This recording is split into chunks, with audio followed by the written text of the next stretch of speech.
Kuya, kilala niyo po bang tao na yan? Hindi rin eh. Sino kaya yan? Mukhang may hinahanap eh. Tara, lapitan natin. Mabuti pa nga siguro. Baka may kailangan kila Itay. Nilapitan nga namin ang babae na yon. At nagpakilala naman ito sa pangalang Lenda. Magandang araw po, Ale. Sino po sila? At ano po ang kailangan nyo? Magandang araw din sa inyo mga iho. Ako nga pala si Linda. Si Marisa ang hinahanap ko. Nandiyan ba siya? Nanay ko po siya. Bakit niyo po siya hinahanap? May kailangan po ba kayo sa kanya? Oo, iho. May kailangan akong sabihin sa kanya na importante. Kaso hindi ko maaring sabihin sa inyo. Dahil sa mga tinura ni Aling Linda, ay mas minabuti naming isama siya sa ospital upang doon ay makausap niya si tita. Dahil ayon sa kanya, na talagang importante at hindi maaring ipagpabukas pa ang sasabihin. Agad naman kaming kumuha ng mga kailangan dalhin sa ospital at nagbihis na rin kami at agad na bumalik roon. Pagdating namin ay agad naming sinabi kay tita ang tungkol kay Aling Linda at doon sila nag-usap ng Ale. Habang nag-uusap sila tita ay narinig ko sa dalawa ang kanilang pinag-uusapan at patungkol ito sa aming lupa. Ayon kay Aling Linda, na mayroong problema raw sa aming sakahan dahil pilit inaangkin ng pamilya ng mga aswang ang ilang kahunang palay at pilit na inaani kahit na hindi ito sa kanila. Dahil sa mga narinig ni tita ay agara naman itong nagpaalam sa amin ni Kuya Eric at sinabing babalik raw kaagad pagkatapos ng problema. Sige po inay, kami na po ang bahala dito. Mag-iingat po kayo. Tumango naman si tita at umalis na sila ni Aling Linda. Samantala, naiwan naman kaming tatlo nila Anthony sa ospital. Kinabukasan, mag-aalas 8 na ng umaga subalit wala pa rin si tita. Kung kaya't pinauwi na muna kami ni Kuya Eric. Fredo, Anthony, umuwi na muna kayo sa bahay upang makapag-asikaso ng almusal. Sige ho kuya. Tugon ko rito. Subalit nakita ko si Anthony na nakanguso at tila ayaw sumama. Naku Anthony, ayan ka na naman sa ugali mong yan ha. Ay naku, ayaw ko siyang makasama kuya. Umayos ka Anthony ha. Pasalamat nga tayo, tinutulungan tayo ni Fredo. Basta, ayaw kong kasama yan. Dahil sa sinabi ni Anthony ay sinabi ko na lang kay Kuya Eric na ako na lang ang uuwi ng bahay. Subalit sumagot ito na sila na lang daw ni Anthony ang uuwi at ako na lang daw ang magbabantay kay Tito saglit. Pumayag naman ako sa nais nito. Kung kaya't sumama naman si Anthony sa kuya niya at umalis na nga sila upang kumuha ng aming makakain ni Tito. Habang nakaupo ako sa tabi ni Tito, ay hindi ko na malaya na nakatulog na pala ako. Siguro gawa ng magdamagang pagbabantay kung kaya sobra na lamang ang aking pagkaantok. Habang nasa kasarapan ako ng aking pagtulog, ay napanaginipan ko na naman ang magandang babae. At tulad ng una kong panaginip, naglalaraw ito sa tubig at nakangiting tumingin sa akin at kumakaway na lumapit ako sa kanya. Mabilis naman akong sumunod sa nais nito at agad nga akong lumapit sa kanya. At sa pagkakataong ito ay walang humarang sa akin na nilalang. Kung kaya't matagumpay akong nakalapit sa magandang dalaga na iyon.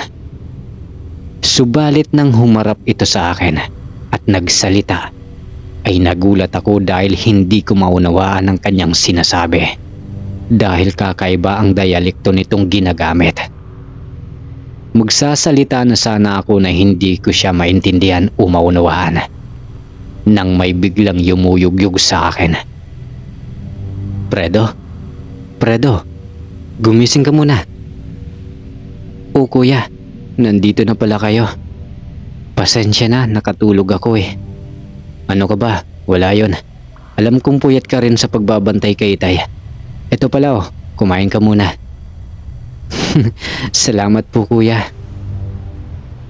Kinuha ko naman ang dalang pagkain ni Kuya Eric at kumain na nga ako. Mag-alas 10 na ng umaga subalit wala pa rin si tita.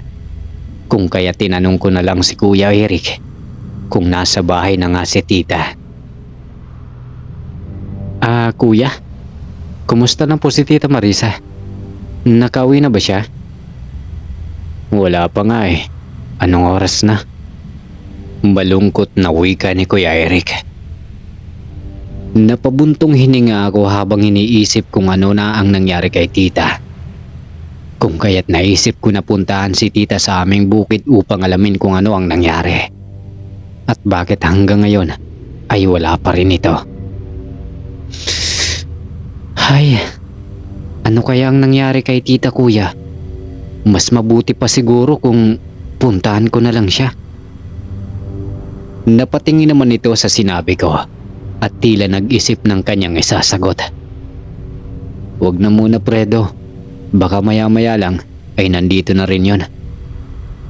Tugon nito sa akin kung kaya't tumango naman ako bilang pagsang-ayon. Lumipas pa ang mga oras hanggang sa sumapit na lang ang alas 3 ng hapon. Subalit wala pa rin ang tiyahin ko. Kung kaya't nag-alala na kaming lahat sa kanya. Ano kayang nangyari kay Inay? Bakit hanggang ngayon wala pa rin siya? Baka nakipagchismisan pa. Kaya di agad nakabalik dito sa atin. Bakit naman gagawin ni Inay ang ganun? Alam naman niyang nasa ospital si Itay. Malay mo, may mga kumari siyang dumating doon. Hay nako, kung ano-ano yung iniisip mo Anthony. Dahil sa pag-uusap ng dalawa, ay nanahimik na lamang ako. Kung kaya't mas ninais ko na lamang ang magmukmuk sa gilid at tumidlip dahil sa inaantok na naman ako. Habang nakapikit ang mga mata ko ay mabilis akong nakatulog at nanaginip na naman ako muli. At ganoon pa rin ang aking napanaginipan ang tungkol sa babae sa sapa. Kumakaway na naman ito sa akin at nagsasalita ng hindi ko maunawaan. Kung kaya't sa pagkakataong ito ay nagsalita na rin ako. Magandang ate, hindi ko po kayo maintindihan sa ibig niyong sabihin. Tumingin ito sa akin at ngumiti ng napakaganda at biglang hinawakan ako sa aking ulo. Maya-maya pa ay nagsalita na ito ng katulad ng lingwahe natin at nagpakilala bilang isang diwatang silibunan. Ako si Libulan, ang diwatang tagapangalaga ng kagubatan na sakop ng sapang iyong tinutungo. Ako'y labis na nasisiyan sa'yo sapagkat taglay mo ang busilak na kalooban at isang taong handang tumulong sa lahat ng oras. Isa kang mabait at masunuring bata. Kaya naman, malugod kong ipinagkakaloob sa'yo ang isang bagay na siyang tutulong sa'yo upang mas marami ka pang matulungan at may pagtanggol. Libulan po bang pangalan mo? Anong bagay naman po ang nais niyong ipagkaloob sa akin?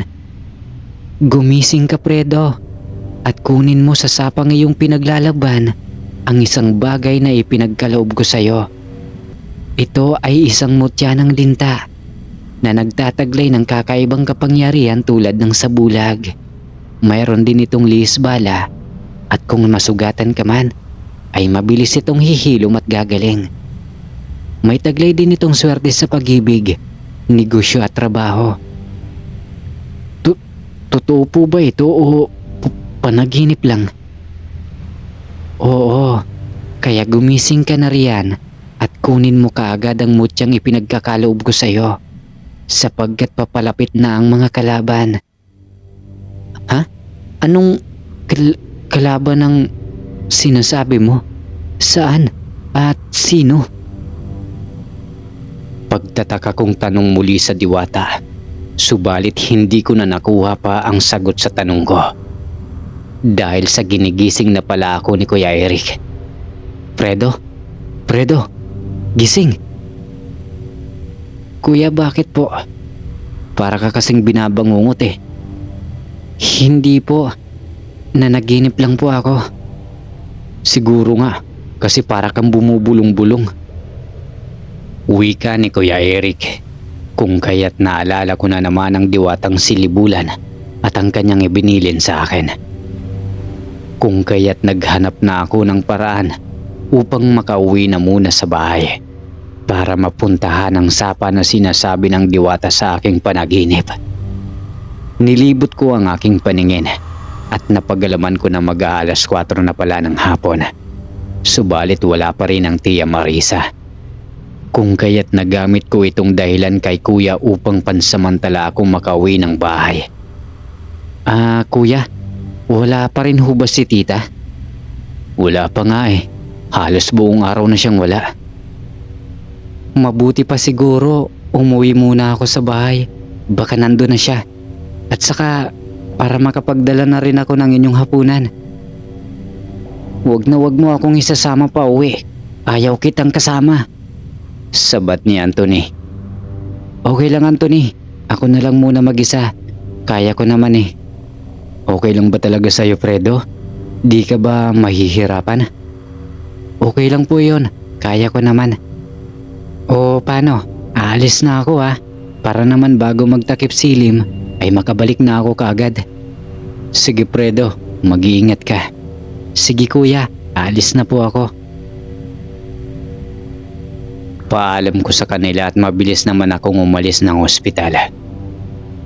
Habang patuloy ako sa aking paglalakad, ay doon ko naisip na baka hindi totoo ang panaginip ko. Pero bahala na. Susubukan ko pa ring pumunta ng sapa. Baka nga totoo na may mutyang ipinagkaloob sa akin ng diwatang silibulan. Lumipas ang ilang minuto at narating ko na nga ang aming bahay. Kung kaya't dumiretso na muna ako sa ilog upang kunin ang sinasabing mutya na para sa akin. Subalit nang makarating na ako sa sapa, ay wala naman akong nakikitang kakaiba. Sinubukan kong ilibot ang aking paningin at nagbabaka sakaling makita. Ngunit bigo akong mahanap ang sinasabing mutya na para sa akin. Lumipas pa ang ilang minuto hanggang sa napagod na nga ako sa paghahanap. Nako, panaginip lang pala yun. Akala ko totoo na. Bulong ko sa aking sarili at akmang lalayo na ako sa sapa nang may tila boses akong naririnig sa aking isipan.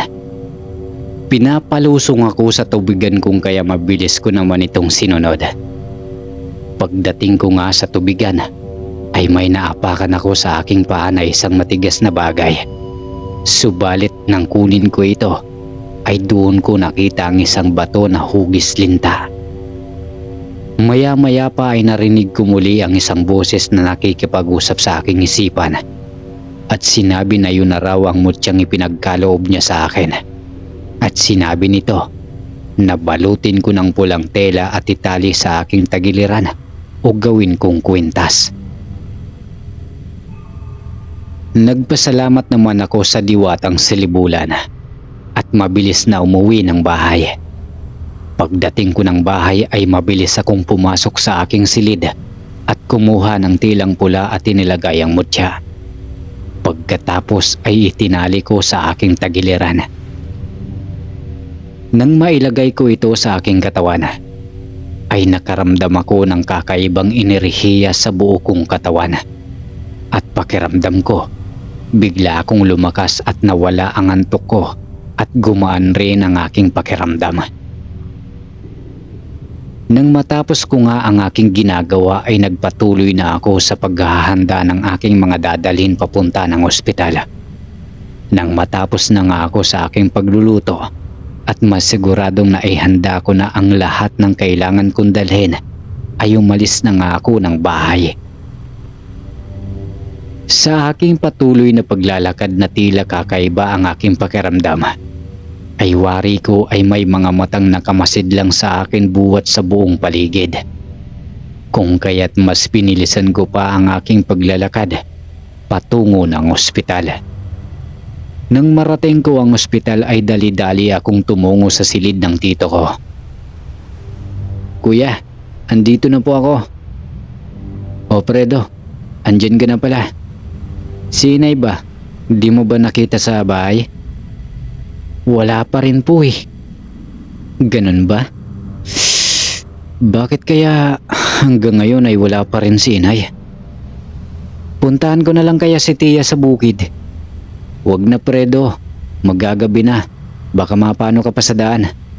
Isa pa, sabi ng doktor, bukas raw ng maaga ay maaari nang mailabas si Itay." "Buti naman po at okay na si Tito. Ito pala kuya ang dinala kong baon para sa inyo." Sambit ko rito sabay abot ng dala kong baon para sa kanila at agad naman silang kumain ng hapunan. Habang kumakain sila ay lumapit naman ako sa kinaroroonan ni Tito Joel. Subalit gano'n na lang ang pagkabigla ko. Dahil nakita ko na may mga bakat ng kamay ang kanyang katawan na parang hinawakan ng mahigpit kung kaya't nagkaroon ng pasa. Itatanong ko pa sana kila kuya, subalit may naririnig akong boses sa aking isipan na ang mga pasang tinamo ng tiyuin ko ay kagagawa ng mga aswang. Ayon pa sa boses na patuloy na pakikipag-usap sa akin, na hindi pangkaraniwang aswang ang mga gumawa nito sa tito ko, sapagkat isa sila sa natatanging aswang na lahing mandaragit. Sinabi pa nito sa akin na ang lahing mandaragit ay uri ng mga aswang na may mahabang buhay, sapagkat kaya nitong mabuhay ng humigit sa 3 siglo at kahit kailan ay hindi nagkakaroon ng karamdaman. May kabal din itong tinataglay na hindi kayang tabla ng normal na bala o patalim at kaya nitong gayahin ang anumang klase ng mga hayop at nilalang ng dilim. Dahil sa aking mga narinig ay hindi ko maiwasan ang matakot at kabahan, sapagkat sinabi rin sa akin na ito raw ang mga kalaban na nais niyang sabihin sa akin. Marami na raw itong nabibiktima. Sa katunayan, patuloy pa rin ito sa pananalasa sa mga kalapit na baryo at maging sa amin. Habang patuloy akong kinakausap ng buses sa aking isipan, ay napapansin na pala ni Kuya Eric ang pamumutla ko at panginginig ng aking buong katawan. "O Fredo, bakit namumutla ka? May problema ka ba? Masama ba ang pakiramdam mo?" Hindi po. Okay lang po ako." "Naku, may okay bang namumutla at nanginginig?" "Wala ito. Hindi naman ako nag-aalala sa'yo. Wala namang problema kung nahimatay ka dahil nandito ka na mismo sa ospital." "Kuya Anthony, ayusin mo yung pananalita mo kung ayaw mo magatikim sa akin." "Hayaan niyo na po siya Kuya Eric, wala po yon." "Mabuti pa siguro Fredo umidlip ka na muna. Nang sa ganun ay makapagpahinga ka din. Baka napagod ka sa pag-uwi mo sa bahay kanina." Tumango naman ako sa sinabi nito bilang tugon at nagpatuloy sa pagpapahinga. Habang pilit kong pinipikit ang aking mga mata, ay hindi na talaga ako dinadalaw ng antok. Gawa ng naiisip ko ang sinabi sa akin kanina patungkol sa mga aswang. Kinabukasan ay maaga kaming nakauwi nila tito sa bahay. Kung kaya't pagdating namin ay kinausap ko si tito na pupunta ako sa bukid upang hanapin si tita. Dahil sa nag-aalala na rin ako at baka kung ano na ang nangyari sa kanya. "Sige Fredo, kung yan ang nais mo, hindi kita pipigilan." "Tay, samahan ko po si Fredo para dalawa kaming maghanap kay Inay." "Sige, basta ipaiwan mo si Anthony nang may makasama rin ako dito." "Sige o tay." Nang makapagpaalam na kami kay tito, ay tumuloy na kami sa aming paglalakad patungo sa aming bukid. Sa aming paglalakad ni Kuya Eric ay wala naman naging problema. Subalit nang malapit na kami sa aming sakahan, ay nadaanan namin ang mga bahay ng sinasabi ni tita na mga aswang. At doon nagsimula ang kakaiba kong pakiramdam. Pakiramdam ko ay umiinit ang aking mutya sa aking tagiliran. At nakakaramdam na rin ako ng kakaibang pakiramdam na para bang may mga matang nakamasid sa amin buwat sa paligid. Kung kaya tinanong ko rin si Kuya Eric kung may nararamdaman din ba siyang kakaiba. Kuya, may kakaiba ka bang nararamdaman? Oo, Fredo.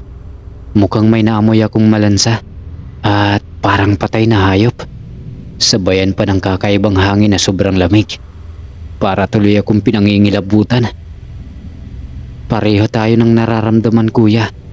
Siguro, mas mabuti pang bilisan na lang natin ang paglalakad. Oo, talagang kakaiba ang pakiramdam ko sa lugar na ito. Nagpatuloy na nga kami sa aming paglalakad. Subalit hindi pa man kami nakakalayo sa mga bahay malapit sa aming bukid, ay may dalawang binatang sumisitsit kay kuya. Oh, ano ang kailangan ninyo? Huwag mo na lang pansinin ng mga yan, kuya. Bilisan na lang natin ang paglalakad. Sambit ko pa rito. Ngunit nang nasa tapat na kami ng bahay ng dalawang kalalakihan, ay naging bastos ang mga ito. Dahil may mga sinasabi itong hindi maganda sa amin. Hindi na lang namin ito binigyan pa ng pansin. Bagkus ay nagpatuloy na lang kami sa aming paglalakad. Pagdating namin sa sakahan ay inusisan namin ang mga trabahador ni tita. Subalit ayon sa mga ito, ay kahapon pa raw ay umuwi na ito. At nagulat nga raw sila dahil sa pagkakaalam nila ay nakauwi na si tita ng maayos kahapon. At nagsabi pa nga raw ito kahapon na babalik siya ngayong araw. Subalit kanina pa raw nila ito inaantay, ngunit wala pa rin. Dahil sa mga sinabi ng mga trabahador ni tita, ay nakisuyo kami sa mga ito na tulungan kami sa paghahanap. At lumipas pa ang ilang oras, pero hindi namin nakita ang tiyahin ko. Fredo, wala talaga siguro si inay dito sa bukid. Mas mabuti pang umuwi na tayo. At malapit ng mag-alas-6 ng hapon. Sige kuya, baka nasa bahay na rin si tita ngayon, kaya di natin mahanap dito sa bukid. Dahil sa bigo nga kaming mahanap ang tiyahin ko ay umuwi na lang kami. Subalit pagdating namin ng bahay ay wala pa rin ito. At sumasama na naman ang pakiramdam ni tito. Kung kaya't napilitan na akong magpaalam muna sa kanila upang puntahan ang matandang albularyo na nakatira sa dulo ng aming baryo. Kuya Eric, aalis muna po ako. Huwag po kayong mag-alala kuya, babalik din po ako kaagad. Gabi na kasi Fredo, baka mapano ka pa sa daan. Isama mo kaya si Anthony para dalawa kayo. Ay naku kuya, ikaw na lang sumama. Ako na lang po. Kaya ko naman eh. Huwag kayong mag-alala. Babalik din po ako kaagad. Kahit nagdadalawang isip man si Kuya Eric sa nais ko ay wala rin siyang nagawa. Dahil sa kailangan ding magamot kaagad si Tito Joel. Nagpatuloy na nga ako sa aking paglalakad habang bitbit ang sulo. Pero hindi pa man ako nakakalayo sa baryo ay umiinit na ang mutya sa aking tagiliran. Sinyalis na may panganib na nakaabang. Dahil sa kailangan ni Tito ng tulong ko, ay mas nilakasan ko pa ang loob ko upang makarating sa albularyo. Subalit sa patuloy ko pang paglalakad, ay may 3 aso ang nakaabang sa akin sa gitna ng daan.